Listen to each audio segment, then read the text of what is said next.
Tax optimization is no longer a matter just for the multinationals. A number of market players are now tailoring strategies originally drawn up for the corporate whales to the minnows, or small businesses and independent entrepreneurs. Whether the businesses are active in imports and exports, or in services, recent scandals involving document leaks, such as the so-called Paradise Papers earlier this month, show that a wider variety of companies are trying to lower their tax bills.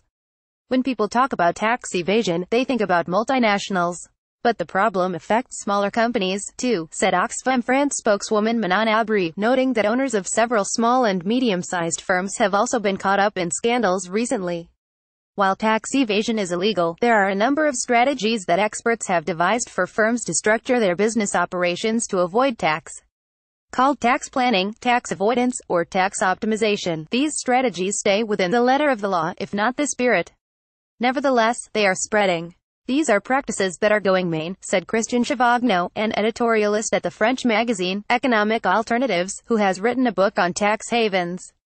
He dubbed it the democratization of fiscal optimization, in noting that the majority of the firms caught up in the LuxLeaks scandal in 2014 were medium-sized.